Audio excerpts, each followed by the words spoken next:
স্বাগত নিউজ 24 রাত 10টার সংবাদে। সঙ্গে আছি আমি সঞ্জিদা ইসলাম এবং আমি তাসনিমে জান্নাত। অর্থী দেখছিলেন সংবাদ শিরোনাম। এবারে পুরো খবর।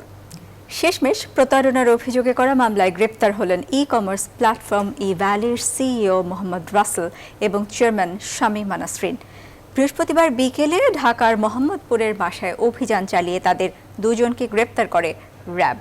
পরে ব্রিফিংয়ে র্যাব জানায় প্রাথমিকভাবে জিজ্ঞাসাবাদ করা হচ্ছে ই-ভ্যালির শীর্ষ কর্তাদের। এই অবস্থায় অনিশ্চয়তায় পড়েছেন কোটি কোটি টাকা বিনিয়োগ করা গ্রাহকরা। সুরাহা চেয়েছেন সরকারের কাছে। লাবুন রহমানের রিপোর্ট। বাংলাদেশি ই কমার্সের অন্য নাম হয়ে উঠেছিল ই-ভ্যালি। কম দামে পণ্য ডেলিভারির মাধ্যমে অল্প দিনেই জনপ্রিয় হয়ে ওঠে এই ই কমার্স প্রতিষ্ঠান। বিভিন্ন অফারের প্রলোভন দেখিয়ে লাখ লাখ গ্রাহকের কোটি কোটি টাকা বিনিয়োগ পায় ই-ভ্যালি। কিন্তু সময় মতো পণ্য না দেয়া, সম্পদ দেনার ব্যাপক ফারাকে সমালোচনায় পড়ে এই ই কমার্স প্ল্যাটফর্ম। এমন অবস্থায় বুধবার রাতে গুলশান থানায় প্রতারণা ও অর্থ আত্মসাতের অভিযোগ এনে ই-ভ্যালির মোহাম্মদ রাসেল ও তার স্ত্রী চেয়ারম্যান শামীমা নাসরিনের বিরুদ্ধে মামলা করেন এক গ্রাহক। সেই মামলায় বৃহস্পতিবার বিকেলে ই-ভ্যালির এমডি চেয়ারম্যানের বাসায় অভিযান শুরু করে র্যাব। পরে তাদের দুজনকে গ্রেপ্তার করে নিয়ে যায় র্যাপিড অ্যাকশন ব্যাটালিয়ন।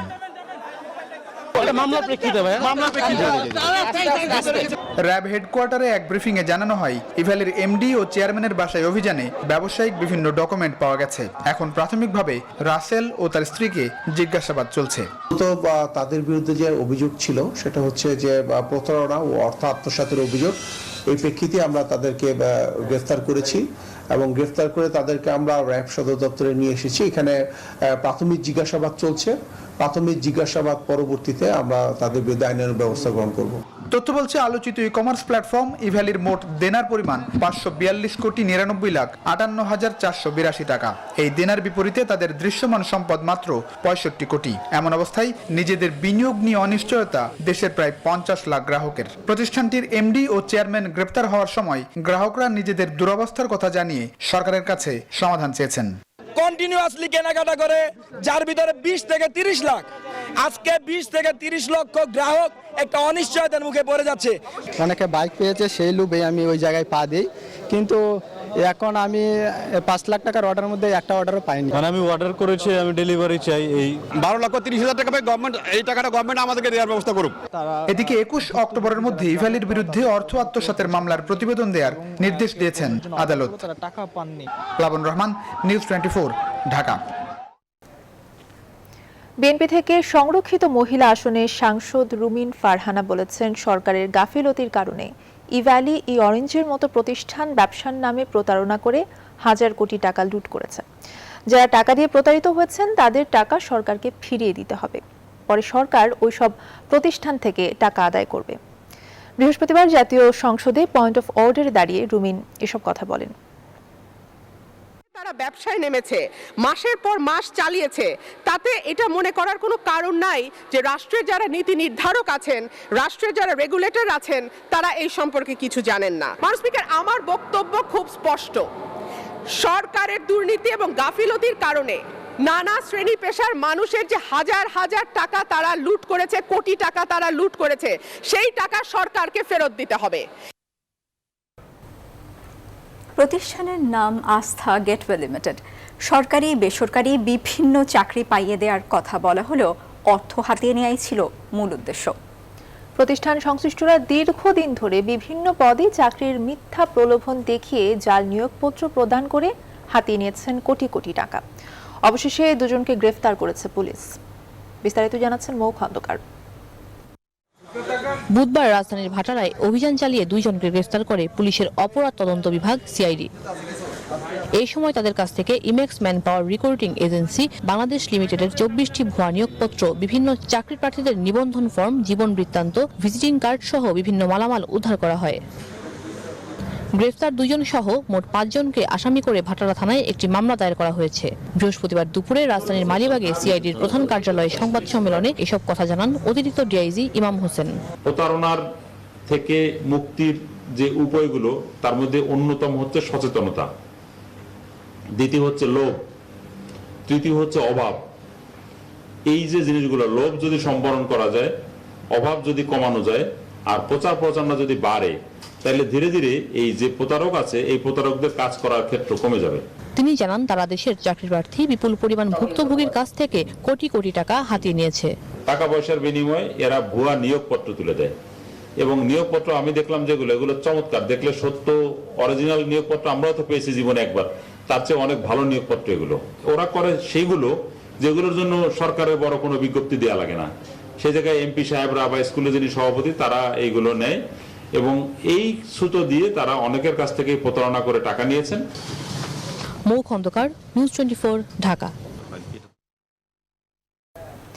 প্রধানমন্ত্রী শেখ হাসিনা বলেছেন জিয়াউর রহমান পাকিস্তানের সহযোগী ছিলেন বলেই মুক্তিযুদ্ধে তার অধীনে থাকা যোদ্ধাদের মধ্যে হতাহতের সংখ্যা সবচেয়ে বেশি।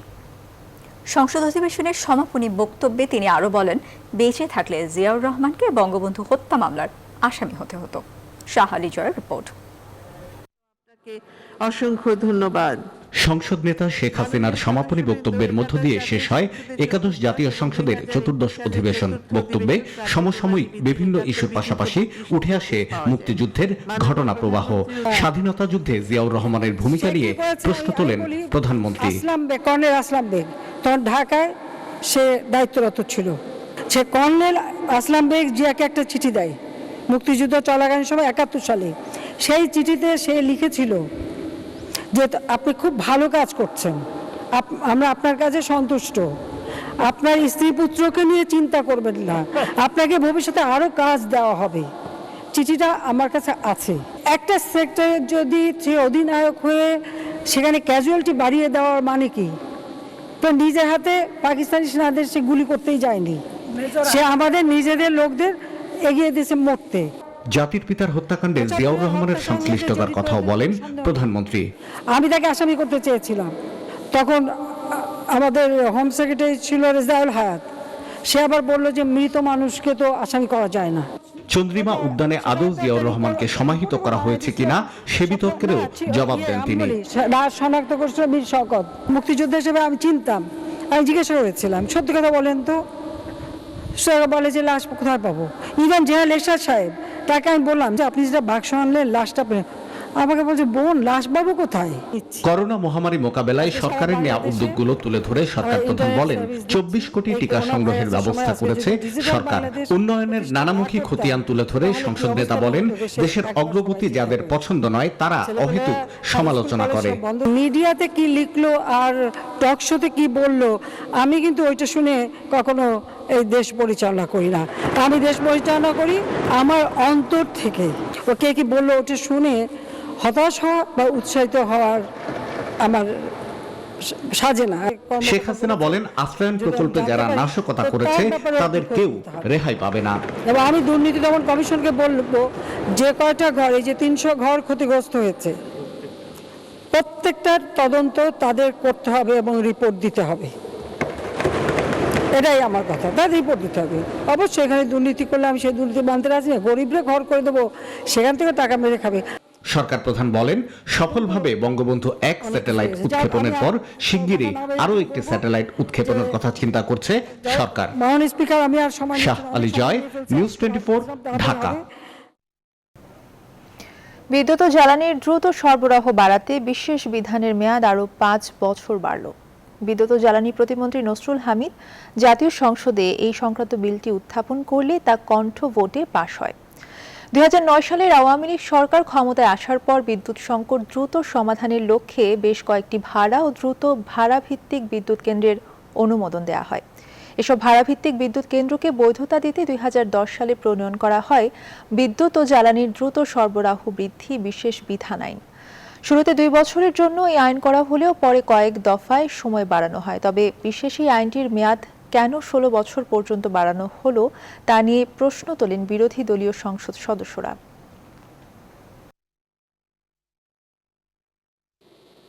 এই যে আপনি কয়লা পাওয়ার প্ল্যান্ট দেখলেন, এটাও কিন্তু এই দ্রুতভাবে আনা হয়েছে। কারণ হলো এই ধরনের পাওয়ার প্ল্যান্ট আনতে গেলে 6 থেকে 7 বছর লাগে। আমরা 21 মাসে কমপ্লিট করেছি পায়রার বিদ্যুৎ কেন্দ্র। এখন এখানকার যে ট্রান্সমিশন লাইনে যদি আমাকে করতে হয়, আমার এই বিশেষ বিধান অ্যাপ্লাই করতে হবে, নাহলে এটা 3 বছর লাগবে আমাকে আনতে। আপনারা নিজেরাই বলছেন এক্ষুনি তাড়াতাড়ি করে লাইন করেন, আমার হাওরে লাইন করেন তাড়াতাড়ি করে। বাস্তবায়ন করতে গেলে তো আমাকে দ্রুততার সাথে আনতে হবে। এই একমাত্র আইন আমরা যেভাবে কাজ করেছি, কোনোখানে কোনো কোয়েশ্চেন ডিড নট অ্যারাইজ।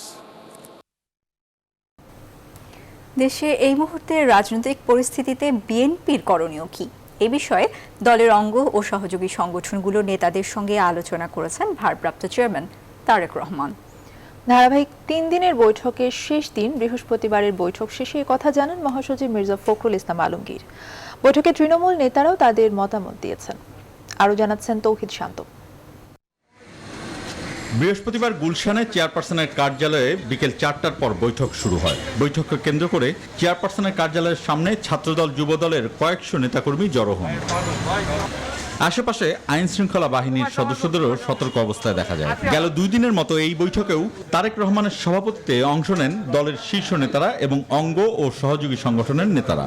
বর্তমানে দেশের রাজনৈতিক অবস্থা, করণীয় এবং সামগ্রিক যে পরিস্থিতি সেই সম্পর্কে তারা কথা বলেছেন। এবং আজকে বিশেষত্ব হচ্ছে যে আজকে স্ট্যান্ডিং কমিটির সদস্য যারা ছিলেন তারাও বক্তব্য রেখেছেন। এবং আজকে যে প্রথম পর্যায়ের যে আমাদের আপনার 3টি সভা হলো, এটা আজকে শেষ।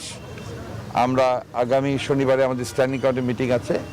এই মিটিংয়ে আমরা সিদ্ধান্ত নেব যে আরও কয়েকটি সভা আমরা আপনার অনুষ্ঠান করব কিনা।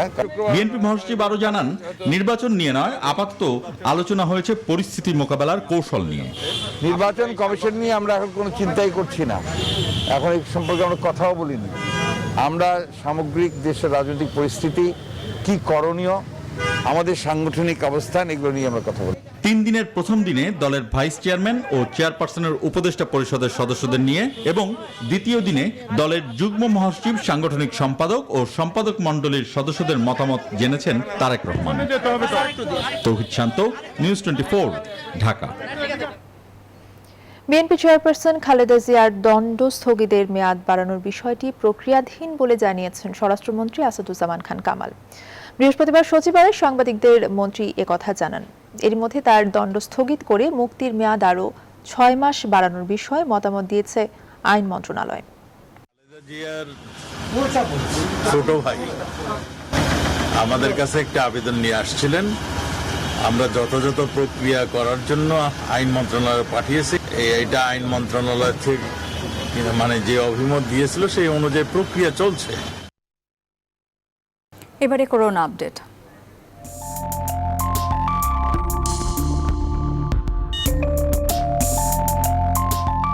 কাপটা ভালো করে ধুয়ে এক কাপ চা। কাপ তো ভালো করে ধুইতেছি, তা আপনি হাতটা ধুবেন না? চাচা মাস্কটা ঠিক করে পড়েন। মাছ পয়লা চা খামু কেমনে? খাওয়ার আগে নামাইবেন, খাওয়ার পরে উঠাইবেন। নিয়ম মেনে সবাই একসাথে করোনা ঠেকাই। দেশে 24 ঘন্টায় করোনা আক্রান্ত হয়ে আরও 51 জনের মৃত্যু হয়েছে। এ নিয়ে মোট মৃতের সংখ্যা দাঁড়িয়েছে 27,109 জনে। এছাড়া নতুন করে করোনা শনাক্ত হয়েছে 1,862 জন। মোট শনাক্ত রোগীর সংখ্যা 15,38,203 জন। বৃহস্পতিবার বিকেলে স্বাস্থ্য অধিদপ্তরের প্রেস বিজ্ঞপ্তিতে এই তথ্য জানানো হয়। 24 ঘন্টায় করোনা থেকে সুস্থ হয়েছেন 3,549 জন। এ পর্যন্ত মোট সুস্থ হয়েছেন 14,94,090 জন। 24 ঘন্টায় 31,149টি নমুনা পরীক্ষার বিপরীতে রোগী শনাক্তের হার 5.98%।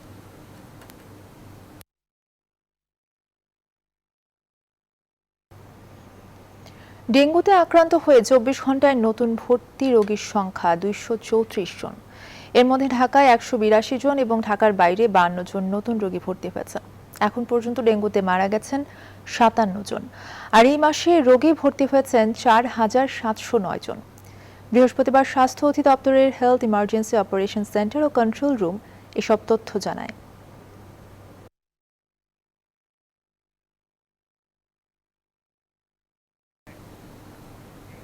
প্রথম ধাপে অনার্স, শেষ বর্ষ মাস্টার্সের শিক্ষা কার্যক্রম শুরু হবে। আগামী শনিবার সিন্ডিকেট বৈঠকে বিশ্ববিদ্যালয় খোলার বিষয়ে চূড়ান্ত সিদ্ধান্ত নেওয়া হবে জানিয়েছেন ঢাকা বিশ্ববিদ্যালয় ভিসি অধ্যাপক আখতারুজ্জামান। বৃহস্পতিবার বিশ্ববিদ্যালয়ের একাডেমিক কাউন্সিলের বৈঠক শেষে কথা জানান তিনি। এর আগে মঙ্গলবার হয় প্রভোস্ট কমিটির বৈঠক। 2 বৈঠকে নেওয়া সিদ্ধান্তগুলো উপস্থাপিত হবে 18 সেপ্টেম্বর সিন্ডিকেট মিটিংয়ে। সব শিক্ষার্থী টিকার আওতায় না আসলে পুরোপুরি ক্যাম্পাস খোলা হবে না। এখনও 10,000 শিক্ষার্থী টিকা নেয়নি জানিয়ে শিক্ষার্থীদের দ্রুতই টিকার আওতায় আসার আহ্বান জানান উপাচার্য।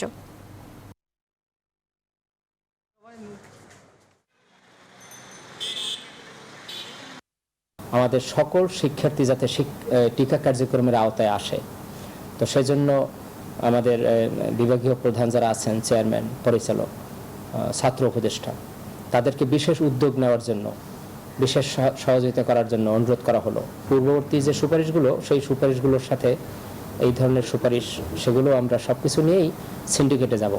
সিন্ডিকেট হবে 18 তারিখ। সেই 18 তারিখের সিন্ডিকেটে এগুলোর অনুমোদন পাওয়ার পরই আমরা আপনাদেরকে জানিয়ে দেব। আগামী 17 অক্টোবর থেকে বিশ্ববিদ্যালয় খোলার নীতিগত সিদ্ধান্ত নিয়েছে চট্টগ্রাম বিশ্ববিদ্যালয় কর্তৃপক্ষ। তবে এর আগে শিক্ষার্থীদের প্রথম ডোজ টিকা নিশ্চিত করতে হবে। বৃহস্পতিবার বিকেলে সিন্ডিকেটের 534তম এক্সট্রা অর্ডিনারি সভায় এই সিদ্ধান্ত হয়।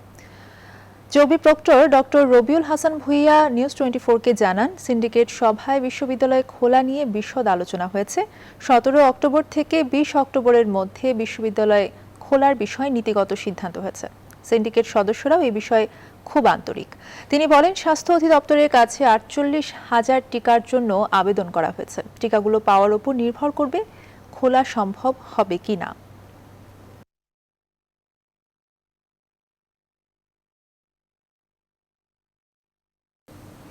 রাজধানীর কারওয়ান বাজার ও গুলশান 2 ঘিরে মহা পরিকল্পনা নিয়ে ঢাকা উত্তর সিটি কর্পোরেশন। বহুতল বাণিজ্যিক ভবন নির্মাণে বাজারে বন্ড ছেড়ে টাকা তুলবে ডিএনসিসি। আর এই বিষয়ে এরই মধ্যে সিকিউরিটিজ অ্যান্ড এক্সচেঞ্জ কমিশনের সাথে সব প্রক্রিয়া চূড়ান্ত করা হয়েছে। এই দুই মার্কেটের আধুনিকায়নে ছাড়া হবে প্রায় 9,000 কোটি টাকার বন্ড। আরও জানাচ্ছেন তালুকদার বিপ্লব। রাজধানীর গুলশান 2 নম্বর ডিএনসিসি মার্কেট প্রায় 3.25 একর জমির উপর অবস্থিত এই মার্কেট ভেঙে বহুতল বাণিজ্যিক ভবন নির্মাণের পরিকল্পনা নিয়েছে উত্তর সিটি কর্পোরেশন। এখানে ভবন নির্মাণে যে অর্থ ব্যয় হবে তা পুঁজিবাজার থেকে সংগ্রহের সিদ্ধান্তে এই বছরই মিউনিসিপ্যাল বন্ড বাজারে নিয়ে আসছে বলে জানান ডিএনসিসি মেয়র। একই সাথে প্রায় 24 বিঘা জমির উপর ডিএনসিসির মালিকানাধীন কারওয়ান বাজার 3টি মার্কেট ভেঙে দক্ষিণ এশিয়ার সর্ববৃহৎ বহুতল বাণিজ্যিক ভবন নির্মাণের পরিকল্পনা হাতে নিয়েছে ডিএনসিসি। ঢাকা উত্তরের মেয়র জানান, কারওয়ান বাজার প্রকল্পের 3D প্রসপেক্টাস ডিজাইন তৈরি শেষ পর্যায়ে। কনসেপ্টটা আমরা রেডি করেছি এবং আমরা 1টা 2টা 3টা অপশন রেডি করার পরে আমরা এটা মাননীয় প্রধানমন্ত্রীর কাছে পাঠাবো। এটা জানা যায়, প্রাকৃতিক পরিবেশ ঠিক রেখে কারওয়ান বাজারে তৈরি করা হবে আধুনিক বাণিজ্যিক কেন্দ্র, মিডিয়া সেন্টার, থাকবে বিশাল পার্কিং ব্যবস্থা, সংস্কৃতি বিকাশ কেন্দ্র, অত্যাধুনিক অপেরা হাউস, বিদেশি রাষ্ট্রীয় অতিথি ভবন সহ সুবিশাল কনভেনশন সেন্টার এবং নাগরিক মিলনায়তন কেন্দ্র সহ নানা স্থাপনা। যে ইনশাল্লাহ আমাদের টার্মেই আমি এটাকে শুরু করে দিতে চাচ্ছি। আমরা মনে করি এইটাতে আমরা গুলশান 2 শেষ করার পরপরই 2023 সাল নাগাদ আমরা কারওয়ান বাজার নিয়ে কাজ শুরু করতে পারবো ইনশাল্লাহ। উত্তর সিটি মেয়র জানান, প্রাথমিকভাবে গুলশান 2 বহুতল বাণিজ্যিক ভবন নির্মাণে 2,000 কোটি টাকা এবং কারওয়ান বাজার এলাকায় বাণিজ্যিক এবং নাগরিক কেন্দ্র নির্মাণে প্রায় 7,000 কোটি টাকা বন্ড বিক্রি থেকে উত্তোলন করা হবে। এদিকে বাংলাদেশ সিকিউরিটিজ অ্যান্ড এক্সচেঞ্জ কমিশনের চেয়ারম্যান জানান, গুলশান 2 এবং কারওয়ান বাজার প্রকল্পে বন্ড ইস্যু বিষয়ে ইতিমধ্যে বিএসইসির সাথে আলোচনা করেছে ডিএনসিসি। চলছে চূড়ান্ত প্রস্তাব তৈরির কাজ। এই কাজটা আমরা অনেকদিন আগে শুরু করেছি, যার জন্য আশা করি আমাদের আর্কিটেক্ট অ্যাসোসিয়েশন থেকে ডিজাইন পেয়ে গিয়ে তার ফাইন্যান্সিয়াল অফারগুলো যদি হয়ে যায়, তারপরে আমরা খুব দ্রুত তাদেরকে এই ব্যাপারে হেল্প করতে পারবো। বিএসইসি চেয়ারম্যান জানান, বন্ডের উদ্যোগ সফল হলে দেশে বাণিজ্যিক অবকাঠামো প্রকল্পে অর্থায়ন সংকটের একটি স্থায়ী সমাধান হবে। তালুকদার বিপ্লব, নিউজ 24, ঢাকা। শেষ 2 ঘন্টার তথ্যপাত্য মোসাররত জাহান মুনিয়া মৃত্যুর রহস্য উদ্ঘাটন করতে পারে বলে মনে করছেন সংশ্লিষ্টরা। যে কোনো একটি হত্যা মামলার প্রধান উপজীব্য হল ঘটনাস্থলে কে উপস্থিত ছিল, কারণ হত্যা সশরীরে উপস্থিত না হয়ে করা সম্ভব নয়। আর এ কারণেই মুনিয়ার মৃত্যুর আগে গুলশানের ওই ফ্ল্যাটে কারা গিয়েছিল সেটি এখন তদন্তের প্রধান বিষয় বলে বিভিন্ন সূত্রে জানা গেছে। এদিকে বিভিন্ন মাধ্যমে দেয়া মুনিয়ার বোন নুসরাতের বক্তব্য এবং কল রেকর্ডও বলছে, মৃত্যুর 2 ঘন্টা আগ পর্যন্ত মুনিয়া তার বোন নুসরাতের সঙ্গে কথা বলেছেন। এদিকে আইনজীবীরা বলছেন, আত্মহত্যা প্ররোচনার পর একই বাদীর হত্যা মামলা দায়ের নজিরবিহীন। বিস্তারিত প্রতিবেদনে। গত ২৬ এপ্রিল গুলশানের ফ্ল্যাট থেকে উদ্ধার হয় মোসাররত জাহান মুনিয়ার মরদেহ। ওই রাতেই গুলশান থানায় আত্মহত্যা প্ররোচনার অভিযোগে মামলা করেন বোন নুসরাত জাহান তানিয়া। মামলাটি নিখুঁতভাবে দীর্ঘ তদন্তের পর ১৯ জুলাই আদালতে চূড়ান্ত প্রতিবেদন দাখিল করে পুলিশ। ২২ জুলাই আদালত সেই প্রতিবেদন গ্রহণ করেন। শুনানি শেষে ১৮ আগস্ট ওই মামলা থেকে একমাত্র আসামি সায়েম সুবহান আনভীরকে অব্যাহতি দেয় আদালত। খারিজ হয় বোনের নারাজি আবেদনও। ৬ সেপ্টেম্বর নারী ও শিশু নির্যাতন ট্রাইব্যুনালে ফের মামলা করেন তানিয়া। আগে আত্মহত্যা প্ররোচনার অভিযোগে মামলা করেছিলেন নুসরাত। নতুন মামলায় তিনি অভিযোগ আনেন ধর্ষণ এবং হত্যার। আসামি করেন ৮ জনকে। তদন্তের দায়িত্ব দেওয়া হয় পুলিশ ব্যুরো অফ ইনভেস্টিগেশন পিবিআইকে। সিনিয়র লয়ারদের সাথে কথা বলে জানা গেছে মুনিয়ার মামলাটি অত্যন্ত স্পষ্ট। মুনিয়া নিজ ফ্ল্যাটে মারা যান, বাইরে কোথাও নয়। মৃত্যুর আগের ২৪ ঘন্টা অথবা ফোনে বোনের সঙ্গে কথা বলার পরবর্তী সময় থেকে মৃত্যু পর্যন্ত মুনিয়ার ফ্ল্যাটে কেউ গিয়েছিলেন কিনা সেটি হলো মামলার প্রধান উপজীব্য বিষয়। জানা যায় যে ৮ জনকে অভিযুক্ত করা হয়েছে তাদের কেউই ওই সময়ের মধ্যে মুনিয়ার ফ্ল্যাটে যাননি। তাহলে মুনিয়ার বাড়িতে গিয়েছিল কে? আইনজীবীদের একটি অংশ মনে করছেন সিসিটিভি ফুটেজটি প্রকাশ করা এবং নুসরাত তানিয়াকে জিজ্ঞাসাবাদের মাধ্যমেই এর সমাধান হতে পারে। কারণ কল রেকর্ড অনুযায়ী মৃত্যুর ২ ঘন্টা আগ পর্যন্ত মুনিয়া তার বোন নুসরাতের সঙ্গে কথা বলেছেন। কথা বলার পরবর্তী ২ ঘন্টার মধ্যে মুনিয়া মৃত্যুবরণ করেছেন বলে ময়নাতদন্তের রিপোর্টে উল্লেখ করা হয়। এদিকে একই বাদীর প্রথমে আত্মহত্যা প্ররোচনায় মামলা, পরে আবার হত্যা মামলার বিষয়ে আইনজীবীরা বলছেন নিছক হয়রানির জন্য এই কাজটি করা হয়েছে। ময়নাতদন্তের রিপোর্টে আসছে আত্মহত্যা, তারপরে সেই আত্মহত্যার প্ররোচনার অভিযোগটা প্রমাণ হয় নাই, কিন্তু এটা আত্মহত্যা, এটা মেডিকেলি প্রমাণ। বোন আবার একটা হত্যা মামলা করে, এইটা তো নিছক হয়রানি ছাড়া কি? তথ্যের প্ররোচনার মামলায় যখন ফাইনাল রিপোর্ট, সেখানে হত্যা মামলা আসবে কোথা থেকে? যে পুলিশ যে সংস্থা এটা ফাইনাল রিপোর্ট দিয়ে দিয়েছে, আবার এই একই সংস্থা এটা তদন্ত করে কি পাবে? এগুলো টিকবে না। বাংলাদেশের যার কাছে দেও সেই ফাইনাল রিপোর্ট পাঠাবে। তবে সংশ্লিষ্টরা মনে করছেন অপরাধের জটিল রহস্য উদ্ঘাটনে পিবিআই এরই মধ্যে প্রশংসনীয় ভূমিকা রেখেছে। এবারও তার প্রমাণ মিলবে। Desk report, news 24। সংবাদের এই পর্যায়ে বিরতি নিচ্ছি, সঙ্গে থাকুন।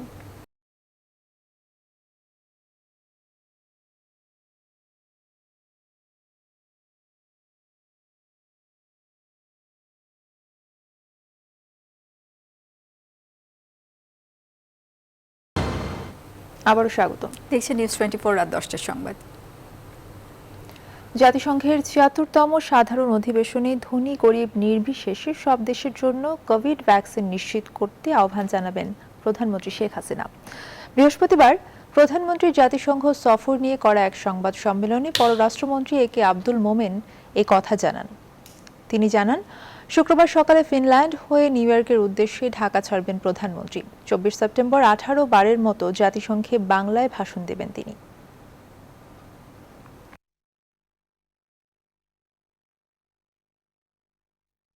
ফ্রম দ্য ডে ওয়ান আমাদের মাননীয় প্রধানমন্ত্রী বলে আসছেন যে কোভিড ভ্যাকসিনটা should B a public good, এবং এইটি সব দেশে পাওয়া উচিত, ধনী দরিদ্র সব দেশের পাওয়া উচিত, উইদাউট এনি ডিসক্রিমিনেশন। আমরা এটাও এইবারে ওখানে আমরা আরো জোরালো করে তুলব। আর আমাদের রোহিঙ্গা ক্রাইসিস তো আছে, সেই রোহিঙ্গা ক্রাইসিসের উপরে আলোচনা হবে। সেইখানে হচ্ছে এটা আমরা আমাদের নিজেরা সাইড ডিবেট করব। ভারতের সাথে বাংলাদেশের বন্ধুত্বের ৫০ বছরে এসে দুদেশের সম্পর্ক আরও দৃঢ় এবং বিশ্বাসের ভিত্তি শক্তিশালী হয়েছে বলে জানালেন Indian technical and economic cooperation আইটেকের দুই দেশের প্রতিনিধিরা। বৃহস্পতিবার সন্ধ্যায় রাজধানীতে এক অনুষ্ঠানে শিক্ষা উপমন্ত্রী মহিবুল হাসান চৌধুরী নওফেল জানান, করোনার সময় ভারত বাংলাদেশের পাশে প্রকৃত বন্ধুর মতো থেকেছে। অনুষ্ঠানে ভারতীয় হাইকমিশনার বিক্রম দোরাইস্বামী আশা করেন, শিক্ষা ও তথ্য প্রযুক্তি খাতে দুদেশের সম্মিলিত কাজে আইটেক বড় প্ল্যাটফর্ম হিসেবে কাজ করবে। আইটেক অ্যালামনাইরা দেশের বিভিন্ন সেক্টরে কাজের অভিজ্ঞতা তুলে ধরেন। Convey the word that we would be more than ready to look at more courses of interest to Bangladeshi friends, and also to try and see if we can use ITEC as a bridge to to move forward two-way exchanges of experience. So more that we can learn from you also. আমাদের higher secondary এবং ভারতের higher secondary লেভেলের মধ্যে mutual recognition আছে, যেই কারণে উচ্চশিক্ষা গ্রহণের ক্ষেত্রে আমাদের জন্য সুবিধা হয় এবং ভারত থেকেও এখন অনেক ছাত্রছাত্রী আমাদের মেডিকেল বিশ্ববিদ্যালয়গুলোতে, মেডিকেল কলেজগুলোতে পড়তে আসছে। এই যে আদান প্রদান, এর মাধ্যমে আমাদের ভ্রাতৃত্বের বন্ধন আরো শক্তিশালী হবে। জাপানি শিশুদের নিয়ে বাবা মায়ের সমঝোতার বিষয়ে উভয় পক্ষের আইনজীবীদের দায়িত্ব দিয়েছেন হাইকোর্ট। এক্ষেত্রে জ্যেষ্ঠ আইনজীবী ব্যারিস্টার রোকন উদ্দিন মাহমুদকে মুরব্বীর ভূমিকা পালন করতে বলেছেন। বিচারপতি এম ইনায়েতুর রহিম ও বিচারপতি মোহাম্মদ মোস্তাফিজুর রহমানের হাইকোর্ট বেঞ্চ এই আদেশ দেন। আদালত বলেছেন, শিশুদের নিয়ে সুন্দর সমাধান হলে তাদের ভবিষ্যৎ ভালো হয়, দেশের ভাবমূর্তিও উজ্জ্বল হয়। এজন্য 28 সেপ্টেম্বর পর্যন্ত এই মামলা মুলতবি করেন আদালত। এ সময় পর্যায়ক্রমে গুলশানের বাসায় একদিন করে মা ও একদিন করে বাবা শিশুদের সঙ্গে থাকবেন।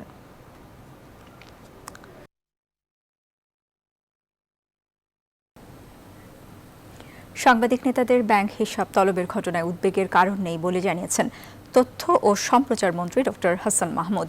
বৃহস্পতিবার দুপুরে জাতীয় প্রেস ক্লাব মিলনায়তনে ঢাকা সাংবাদিক ইউনিয়ন ডিইউজের বার্ষিক সাধারণ সভায় প্রধান অতিথির বক্তব্যে একথা বলেন তিনি। সভায় জাতীয় প্রেস ক্লাবের সভাপতি ফরিদা ইয়াসমিন সহ সাংবাদিক নেতারা ব্যাংক হিসাব তলব নিয়ে তথ্যমন্ত্রীর বক্তব্য জানতে চান। জবাবে তথ্যমন্ত্রী বলেন, 11 সাংবাদিক নেতার ব্যাংক হিসাব চেয়ে বিভিন্ন ব্যাংকে বাংলাদেশ ব্যাংক কেন চিঠি দিয়েছে সেটি তারও প্রশ্ন। এর আগে সকালে ঢাকা সাংবাদিক ইউনিয়ন ডিইউজের একাংশে বার্ষিক সাধারণ সভায় বিশেষ অতিথি ছিলেন নৌপরিবহন মন্ত্রী খালেদ মাহমুদ চৌধুরী। সিনিয়র সাংবাদিক মঞ্জুরুল আহসান বুলবুলের সভাপতিত্বে বার্ষিক সাধারণ সভায় বক্তব্য রাখেন সাংবাদিক নেতারা।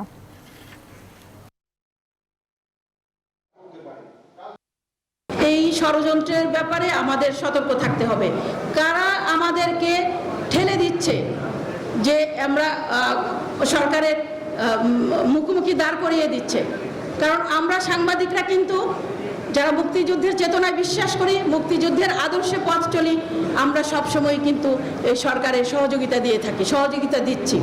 কিন্তু আমাদেরকে এইভাবে সমাজে কেন হেয় করা হয়েছে, আমাদের সারা জীবনের অর্জনকে কেন ভুলুণ্ঠিত করা হলো, কেন এই প্রশ্নের মুখে আমাদেরকে তুলে দেওয়া হলো, আমি সেই প্রশ্নের উত্তর জানতে চাই। সাংবাদিকদের সমস্ত পেশাজীবী সংগঠনের প্রেসিডেন্ট সেক্রেটারিকে দেওয়া হয়েছে। সরকার অবশ্যই যে কারো ব্যাংক হিসাব তলব করতে পারে, ব্যাংক হিসাব এমপিদেরও তলব করা হয়, ব্যাংক হিসাব রাজনীতিবিদদের তলব করা হয়, ব্যাংক হিসাব ব্যবসায়ীদেরও তলব করা হয়, কিন্তু সমস্ত নেতৃবৃন্দের কেন করা হলো সেটি আমার কাছেও একটি বড় প্রশ্ন। এটি আমিও খোঁজখবর নেওয়ার চেষ্টা করছি। তবে আমি মনে করি এতে উদ্বেগের কোনো কারণ নেই, কারণ আমি সাংবাদিক, যাদের ব্যাংক হিসাব তলব করা হয়েছে তাদের তো আমি চিনি এবং জানি। সময় হলো আরো একটি বিরতির, সঙ্গেই থাকুন।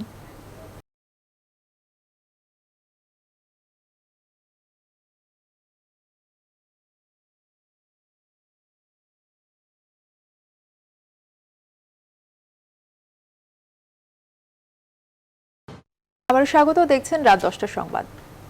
এবারে দেশের বিভিন্ন স্থানে ঘটে যাওয়া ঘটনা নিয়ে টুকরো খবর।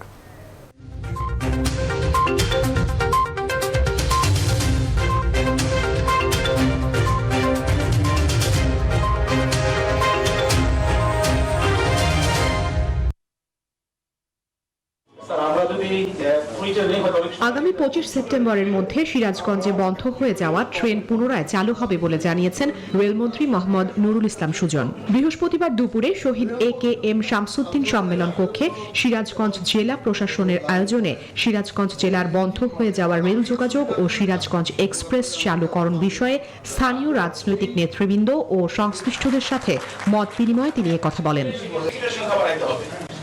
মুজিব শতবর্ষ উদযাপন উপলক্ষে বঙ্গোপসাগরে মাছ শিকার করা প্রান্তিক জেলেদের মাঝে জীবন রক্ষাকারী উপকরণ, লাইফ বয়া, লাইফ জ্যাকেট সহ বিভিন্ন সামগ্রী বিতরণ করা হয়েছে। বৃহস্পতিবার দুপুরে বাগেরহাটের মোংলায় কোস্টগার্ড পশ্চিম জোন সদর দপ্তরে কোস্টগার্ড মহাপরিচালক রিয়ার অ্যাডমিরাল আশরাফুল হক চৌধুরী 30 জন জেলের হাতে এই উপকরণ বিতরণ করেন।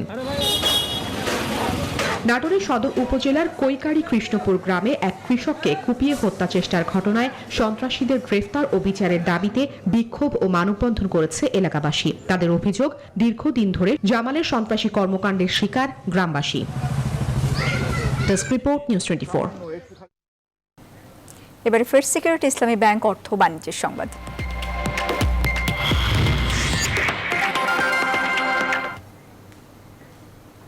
গ্যাসের তীব্র সংকটের কারণে 40% রপ্তানিমুখী সুতা ও বস্ত্র খাতে মিল কারখানার উৎপাদন ব্যাহত হচ্ছে। এই সমস্যা অচিরেই সমাধান না হলে উৎপাদন খরচ বেড়ে যাওয়া সহ রপ্তানি কমে যাওয়ার আশঙ্কার কথা বলছে সুতা এবং কাপড় উৎপাদক ও রপ্তানিকারকদের সংগঠন বিটিএমই।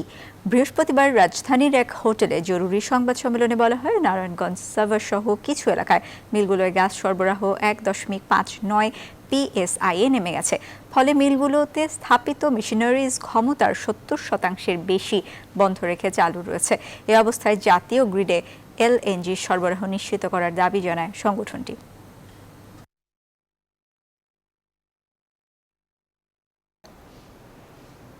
এবারে আন্তর্জাতিক প্রসঙ্গ। আফগানিস্তানের ক্ষমতা নিয়ন্ত্রণের 1 মাস পূরণ হলো। গত 1 মাসের মধ্যে দেশটিতে ঘটে গেছে বেশ কিছু পরিবর্তন। এর মধ্যে তালেবান সরকার গঠন করেছে, তালেবানের বিরুদ্ধে কোথাও কোথাও বিক্ষিপ্ত বিক্ষোভ হচ্ছে। তালেবানের আফগানিস্তান দখল নিয়ে পুরো বিশ্বের নজর এখন সেদিকে। এদিকে আফগানিস্তানের ভারপ্রাপ্ত উপপ্রধানমন্ত্রী মোল্লা আব্দুল গনি বারাদার এক ভিডিও সাক্ষাৎকারে হাজির হয়ে তালেবানের অন্য অংশের সঙ্গে বিবাদে নিজের আহত হওয়ার খবর অস্বীকার করেছেন।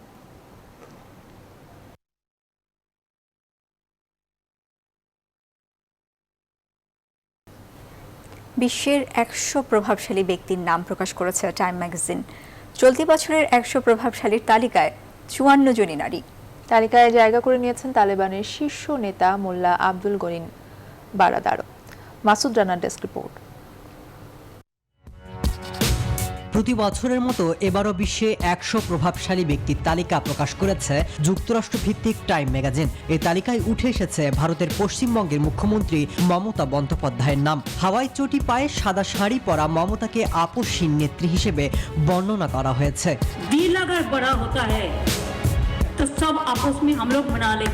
তালিকাতে রয়েছে ভারতের প্রধানমন্ত্রী নরেন্দ্র মোদীও। এছাড়া সেরাম ইনস্টিটিউটের প্রধান নির্বাহী কর্মকর্তা আদুর পুনিয়ালাও এই তালিকায় জায়গা করে নিয়েছে। রয়েছে যুক্তরাষ্ট্রের প্রেসিডেন্ট জো বাইডেন, সাবেক প্রেসিডেন্ট ডোনাল্ড ট্রাম্পও। এছাড়া চীনের প্রেসিডেন্ট শি জিনপিং এর পাশে জায়গা করে নিয়েছে তালেবানের প্রতিষ্ঠাতা সদস্য মোল্লা আব্দুল গনি বারাদার, যেখানে বারাদারকে কারিশমাটিক সামরিক নেতা এবং ধার্মিক ব্যক্তিত্ব হিসেবে উল্লেখ করা হয়েছে। টাইম বলছে, যুক্তরাষ্ট্র আর বারাদারের সমঝোতায় আফগানিস্তানের ক্ষমতার মসনদ দখল করতে পেরেছে তালেবান। নন্দিত এ ম্যাগাজিনে স্থান পেয়েছে ব্রিটিশ রাজপরিবারের সঙ্গে সম্পর্ক ছিন্ন করা প্রিন্স হ্যারি এবং তার সহধর্মিণী মেগান মার্কেল। রয়েছে মার্কিন ভাইস প্রেসিডেন্ট কমলা হ্যারিস। এবার 100 প্রভাবশালী তালিকায় 54 জনই নারী, যেখানে রয়েছে পপ সঙ্গীত শিল্পী বিলি আইলিশ সহ এক ঝাঁক তারকা মুখ। মাসুদ রানা, নিউজ 24। সংবাদে আবারও বিরতি, সাথেই থাকুন।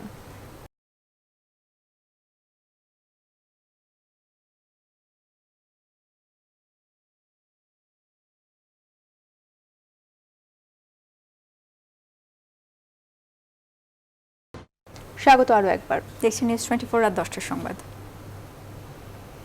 জানাবো খেলার খবর। সিরিজ জয়ের পর এবার লক্ষ্য আফগানিস্তান অনূর্ধ্ব 19 দলকে হোয়াইট ওয়াশ করা। চতুর্থ ম্যাচে সিলেটে শুক্রবার সকাল 9টায় আফগানিস্তানের মুখোমুখি হবে বাংলাদেশ। সিলেটে গেল 3 ম্যাচেই বোলিং দিয়ে এরই মধ্যে নজর কেড়েছে টাইগার যুবারা। উইকেট বিবেচনায় সিলেট আন্তর্জাতিক ক্রিকেট স্টেডিয়ামের পিচ ব্যাটিং বান্ধব, তবে প্রথম 2 ম্যাচে কোনো দলই বড় স্কোর করতে না পারলেও তৃতীয় ম্যাচে আইজ মোল্লার সেঞ্চুরিতে 200 রান পার করে বাংলার যুবারা। বিশ্বকাপের পর ভারতের টি-20 দলের অধিনায়কত্ব ছাড়ছেন বিরাট কোহলি। সামাজিক মাধ্যমে এক বিবৃতিতে এই ঘোষণা দেন এই ভারতীয় ব্যাটসম্যান। গুঞ্জন 2-3 দিন আগেই উঠেছিল, তবে সেবার ভারতের ক্রিকেট বোর্ডের বিভিন্ন সূত্র অস্বীকার করে আসছিল। আগামী 17 অক্টোবর সংযুক্ত আরব আমিরাত ও ওমানে শুরু হবে এবারে টি-20 বিশ্বকাপ। তবে টি-20-র অধিনায়কত্ব ছাড়লে টেস্ট ও ওয়ানডে দলের অধিনায়ক থাকছেন কোহলি। টি-20 অধিনায়ক কে হবেন সে ঘোষণা এখনো আসেনি।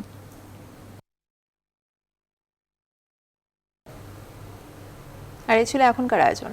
সাথে থাকায় ধন্যবাদ সবাইকে।